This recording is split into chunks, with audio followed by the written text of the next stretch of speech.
What's going on, guys? My name is Zed and welcome to this video.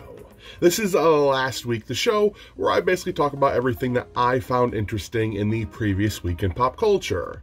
Now, I have not made one of these videos in a while now, still sporting a back injury, but I hope to try and get them out every week, maybe every other week, I'm not entirely sure, but it'll always consist of the news that happened within that week. I'm not going to do a video that has like 3 weeks of news in it.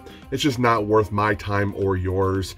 But to start off the week, we have a bunch of really cool news. So without any further ado, let's get into it.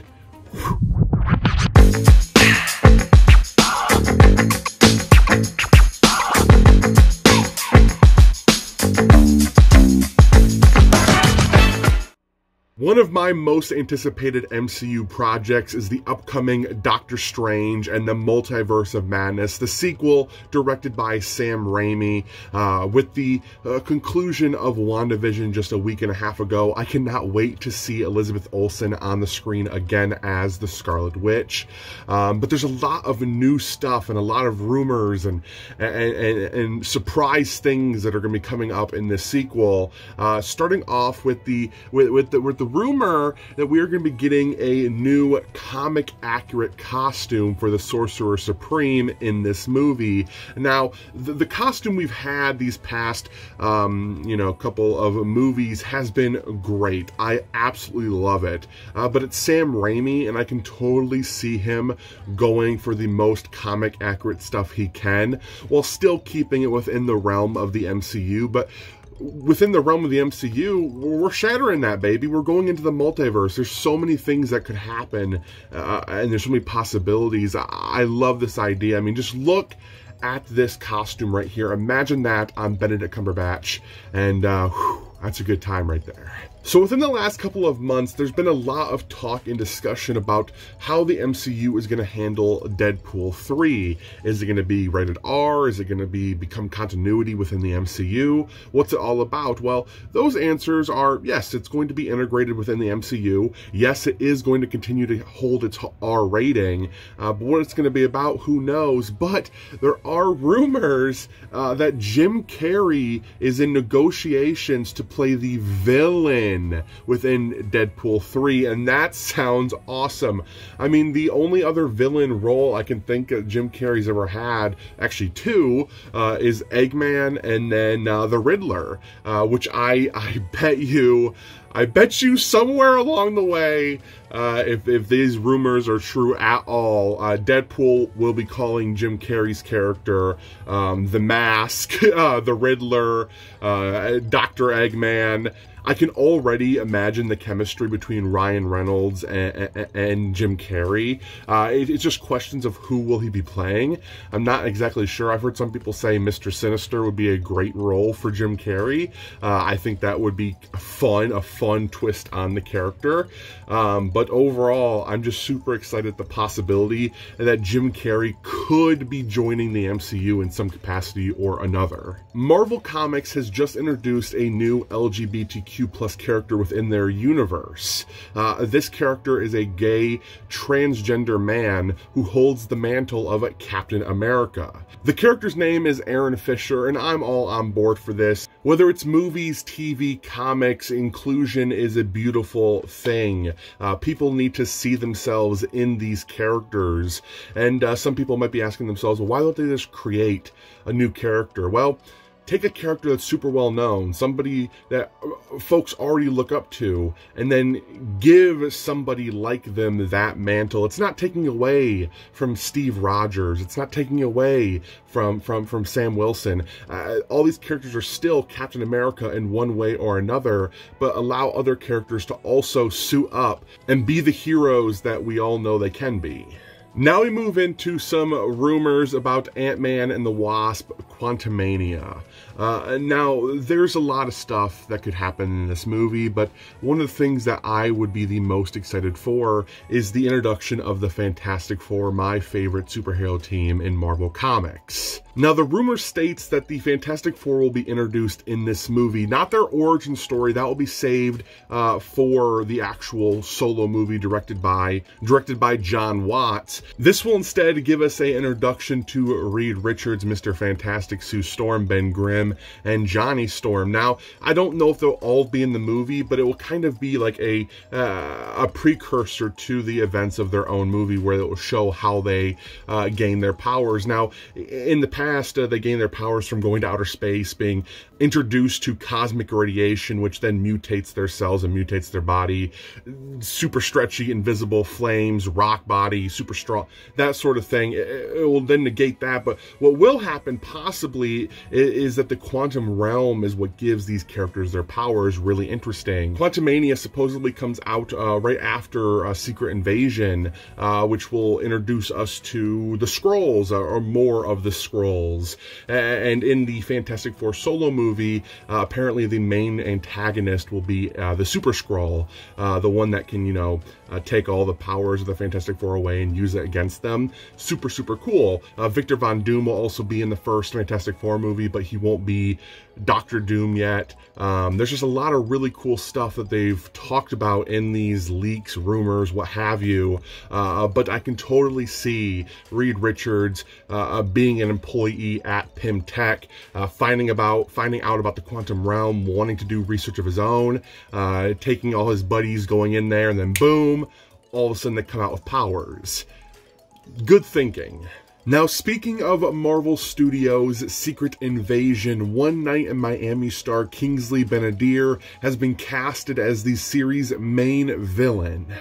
Now, the Skrulls are going to be a big part of Secret Invasion, as they are the main focus in the actual comic book series. So I'm looking forward to seeing what Skrull they choose.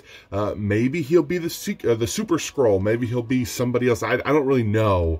But it's super cool, and he's such a great actor. Highly recommend watching One Night in Miami on Amazon Prime. And then next up, we have what sounds to be a really cool up-and-coming movie directed by Colin Trevorrow.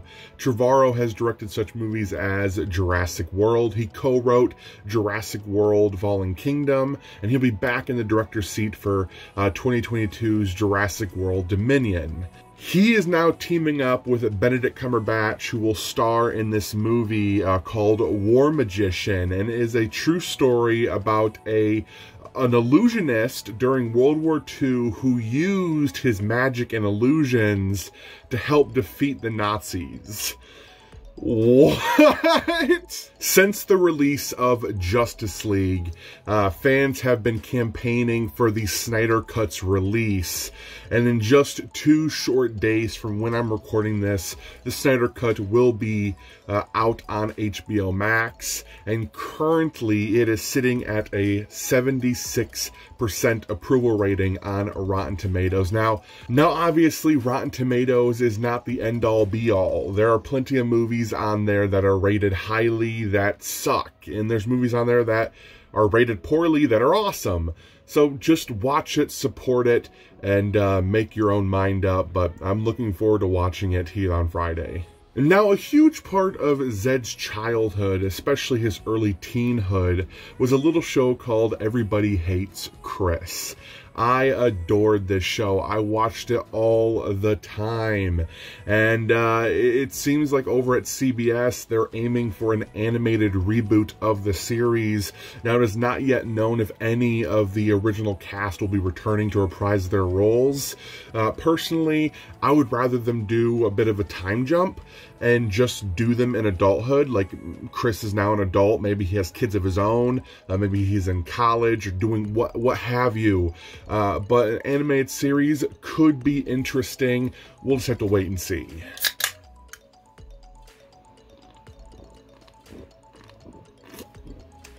Now, this next piece of news is super exciting. The giant toy store Toys R Us closed a majority of its doors back in 2019, and the remainder of its doors during the beginning of the pandemic in 2020. Well, the Toys R Us brand is under a new ownership and is looking to open its doors back in North America ahead of the 2021 holiday season. Now, Toys R Us is going to look a bit different.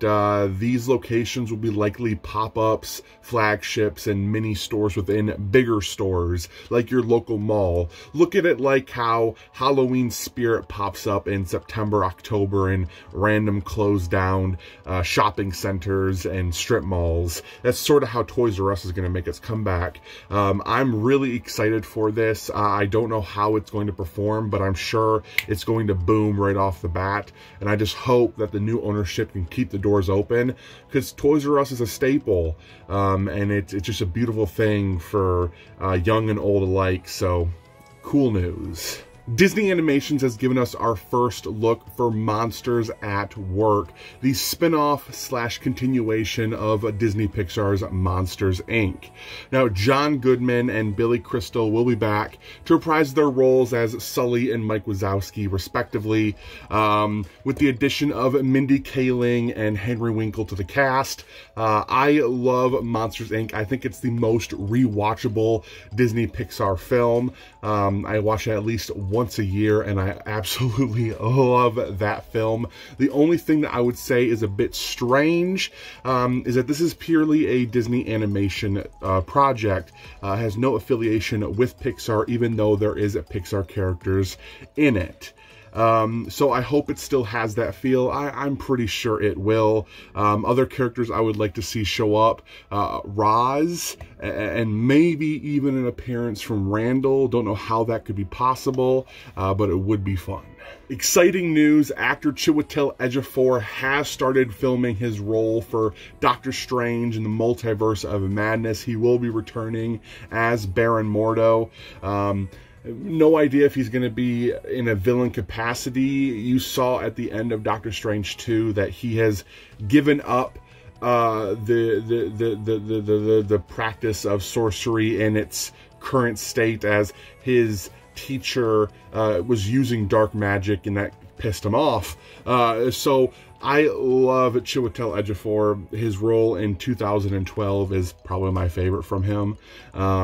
So excited for Doctor Strange 2, obviously, and looking forward to seeing him back. Sony's Venom 2 Let There Be Carnage, directed by Andy Serkis, starring Tom Hardy and Woody Harrelson, has been delayed till September 17th, 2021. I enjoyed the first one, I really did. I even have my popcorn bucket still sitting next to me, and I'm really looking forward to the sequel, especially with the addition of Carnage and Andy Serkis in the director's seat. So even though it's been delayed, I hope it's for good reason. Warner Brothers is reportedly working on a project centered around the DC comic character Hourman. Now, if you've never seen Stargirl, or you're not too familiar with Hourman, basically, he is a founding member of the Justice Society of America. He was a scientist who created this chemical compound that basically, when he took it, or when he was subjected to it, gave him strength, durability, agility for 1 hour. It's an interesting character, but here's why I'm excited. Not only does he look cool, and I think it would make for an interesting movie, especially if it was a timepiece, like if it was set during the 40s and 50s, but I am hoping for a Justice Society of America television series, movie series, and I hope with this character being a founding member, it could eventually lead into that. Marvel Studios' Falcon and the Winter Soldier, starring Anthony Mackie and Sebastian Stan, premieres this Friday, 2 days from now, on March 19th. Now, this show has been highly anticipated, and a lot of fans have wondered, where does it lie on the MCU timeline? So let's take a look at the 3 most recent MCU projects: Far From Home, WandaVision, and then Falcon and the Winter Soldier. First, we have WandaVision, which takes place roughly 3 weeks after the events of Endgame. Then we move into Falcon and the Winter Soldier, which takes place roughly 6 months after the events of Endgame. And then, just a short 2 months later, Peter Parker and friends go on a school trip in Spider-Man Far From Home, which takes place 8 months after the events of Endgame. Next up, Marvel Studios gives us our first poster for Loki, the upcoming Disney Plus series. Now, Loki is sporting a TVA jumpsuit, a collar, and just all around looks like he's scheming to do something. Now, if you don't know what this series is about or what TVA stands for, basically the Time Variance Authority. They are the folks that monitor the timeline to make sure that things are not going astray. Now, this series is all about Loki after he escapes an endgame with the Tesseract and his adventure all around the universe, multiverse, just all around the timeline, creating shenanigans, and it's very, very interesting, and I'm so looking forward to it. Tom Hiddleston is a force to be reckoned with the MCU, but the Loki character has become a bit stagnant, and I hope this series can pull him kind of out of the depths of the rut the character's been in. Now, we have all been foaming at the mouth for a Black Widow movie for years. Some say this movie is a couple years too late. Personally, I'm still super excited, and Disney's CEO says that the release could be something that happens. It's a split-second decision, a last-minute decision when it will go into theaters, because as of now, theaters are open one week and closed the next. It's just kind of a gamble. So it really could be at any time now. It could be next week. It could be at the set release date that Marvel has now. Or it could be as late as 10 months from now. Who really knows? Everything is still up in the air. Actor Alex Winter, who is synonymous with his character Bill from Bill and Ted's Excellent Adventure, is set to direct a documentary about YouTube and its impact on society. This is a super cool idea, and with the recent Social Dilemma Netflix documentary, I can totally see the desire to make more like this. And Alex Winter is such a great talent, and he's been out of the acting game for a while, and I'm super excited to see him in the director's chair. Now, it has been a couple of days since Zack Snyder's Justice League was released. I have a review here on the channel. Let me tell you, I absolutely loved it. But here's a piece of news that is gut-wrenching at the same time, even though I love the movie and I thought it was damn near perfect. Zack Snyder originally wanted Jon Stewart's Green Lantern to appear in the movie. This was kind of in place of where the Martian Manhunter's role was, even though he was also supposed to be in the movie as well. But Jon Stewart was going to be predominantly shown in the nightmare sequence towards the end of the movie. Zack Snyder even shot the footage, but Warner Brothers said it's a no-go because they have future plans for Jon Stewart, likely in the HBO series, Green Lantern series, but it's still unfortunate, and I want to know who the actor was. Who was the actor that Zack Snyder brought in to play Jon Stewart? Jon Stewart is such a beloved character, especially with my generation, the Justice League Unlimited generation, where Phil LaMarr brought him to life in such a beautiful way. His absence is disappointing, yes, but it doesn't make the movie any less amazing. Speaking of director Zack Snyder, he has gone on record recently stating that he doesn't know if he wants to make another comic book movie. Think about it. He has spent most of his career making them, all the way back from Watchmen to Justice League. He has spent a majority of his career trying to bring these faithful adaptations to life, with, of course, his own vision to boot. This is upsetting for a lot of fans because they're not petitioning to restore the Snyderverse, to see Snyder's vision actually come to fruition. And but this doesn't mean that I don't understand where he's coming from. It's very tiring work, and especially when you have a studio who is constantly in your backyard trying to push their views and their opinions and whatever. And I understand they're the big bucks, they're the ones paying for all this, but they're also the ones getting a lot of pushback from fans for ruining a number of their most recent products. And this last piece of news is for all you CW fans. The Batwoman TV series recently lost its lead actress in Ruby Rose, and that has left the character Kate Kane absent in the series. Now, there was a new Batwoman in season 2. It was a brand new character, but the CW has gone ahead and recasted Kate Kane's role with Wallace Day, an actress who actively petitioned for the role of Batwoman all the way back when they were casting it for the crossover events, and then the subsequent series, the season 1 that Ruby Rose did, and she has finally gotten her shot. Now she is the new Batwoman in the CW. Now here's the thing, I don't know what that means for the actress that they casted to play Batwoman for the first half of season 2. I hope she still has her job. I'm wondering if Batwoman won't turn into Batwomen. That would be an interesting twist of events, but everything's up in the air. It seems like a large majority of fans are applauding this choice. They're all coming together and giving her a big hurrah. So very interesting and fun news. All right, folks, that is it for this week's episode of Last Week. It was definitely a hard week for me trying to get through this. I definitely didn't know if I was going to be able to get this video out. But here we are. I'm still standing technically, and I'm super excited to hopefully inform some of you guys and to geek out with some of you guys in the comments. So thank you for watching. I hope you all enjoyed, and until next time, I'll be seeing you later. Peace.